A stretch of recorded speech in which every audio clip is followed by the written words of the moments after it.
And welcome back to the Todoist channel. My name is Naomi, and in today's video we are going to talk about a productivity method that was named after the US President Dwight D. Eisenhower. Known as a productive leader, Eisenhower understood the fundamental difference between what is urgent and what is important. In a 1954 speech, Eisenhower shared the following quote: "I have two kinds of problems, the urgent and the important. The urgent are not important, and the important are never urgent." Stephen Covey later restructured this insight into a tool now known as the Eisenhower Matrix in his best-selling book, The 7 Habits of Highly Effective People. This tool helps you to prioritize tasks, combat the mere urgency effect, which we will talk about a little bit later on, eliminate time wasters, and progress towards your most important goals. You should try the Eisenhower Matrix if any of the following apply. You find yourself running around putting out fires all day, figuratively speaking, are busy but you don't feel like your work is having a high enough impact, you have long-term goals but no time or energy to work on them, or have a hard time delegating or saying no. So why are we bad at prioritization? Well, a study in the Journal of Consumer Research found that we actually place a lot more importance on tasks that are time sensitive than the ones that offer us greater rewards. This psychological quirk is known as the mere urgency effect. And interestingly, the effect is more prominent in people who identify as busy. But there is hope, because the very same study found that the mere urgency effect can actually be reversed if we focus on the consequences of our decisions. And this is where the Eisenhower Matrix comes in. The Eisenhower Matrix is, you guessed it, a matrix that is for task prioritization and is comprised of 4 quadrants. The labels of these quadrants are not important, important, urgent, and not urgent. The idea is that all of your day-to-day tasks will fall into one of these 4 quadrants. But since we need to sort out these tasks, let's first tackle what is the difference between urgent and important. Stephen Covey puts this best: urgent matters are those that require immediate action. These are the visible issues that pop up and demand your attention now. Urgent tasks are unavoidable, but spending too much time putting out fires can produce a great deal of stress and could result in burnout. Important matters, on the other hand, are those that contribute to long-term goals and life values. These items require planning and thoughtful action. When you focus on important matters, you manage your time, energy, and attention rather than mindlessly expending these resources. Now let's take a closer look at these quadrants. Urgent and important tasks demand that you take action quickly.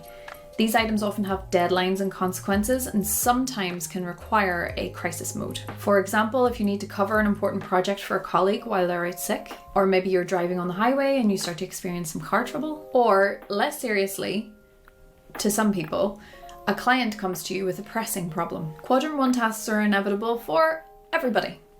However, spending too much time on quadrant 1 tasks can lead to feelings of stress, anxiety, burnout, a feeling like you don't have any control over your days whatsoever, and that is going to very quickly rob you of energy and passion for your work. Not urgent but important tasks are the ones that are going to help you achieve your long-term goals. Now, it's quite difficult to prioritize them sometimes because they might not have a deadline or even a due date. However, these are the tasks that are going to give you most satisfaction in the work that you do. Some examples of this could be planning for and working towards long and short-term projects. It could be routine healthcare, regular chores in your house, it could be learning a new skill, or just simply keeping up with research in your field. Quadrant 2 is the sweet spot for time management. This is the place where you're not focused on problems like in Quadrant 1, but you're actually more focused on opportunities and growth. Quadrant 2 is where you're going to find most of your deep work. And bonus points for Quadrant 2, if you focus there consistently, you're actually less likely to have tasks pop up as problems in your Quadrant 1. Urgent and not important tasks are what we often refer to as busy work. These tasks are more often than not based on expectations from others and don't move you closer to your long-term goals. Some examples could be unnecessary interruption from your coworkers, checking your phone and email anytime those notifications go off, and to be honest, meetings. Not all meetings. We know some meetings are necessary, but quite a lot of them are not. Quadrant 3 is where the mere urgency effect lives. This is the drive to complete tasks that feel urgent because they have real or assumed deadlines, but they're not actually helping you make any kind of progress towards long-term goals. The idea here is to delegate as many quadrant 3 tasks as you possibly can. Think grocery delivery, recorded meetings, getting help from other people. And if you can't delegate these tasks, which is understandable, then maybe consider ways where you can set expectations and boundaries, minimize notifications, or save these tasks for when you feel your energy is at its lowest. Quadrant 4 is the quadrant of excess and immediate gratification, which, although it's going to feel pretty good at the time, ultimately won't lead to any feelings of fulfillment. Some examples of this might be mindlessly refreshing and scrolling through your social media. It could be avoidance techniques such as sorting through your emails without actually answering any of them, or it could be things such as excessive online shopping or online browsing. Guilty of every single one of those. Listen, we all need leisure time and we all need downtime, and some of those things do feel like downtime.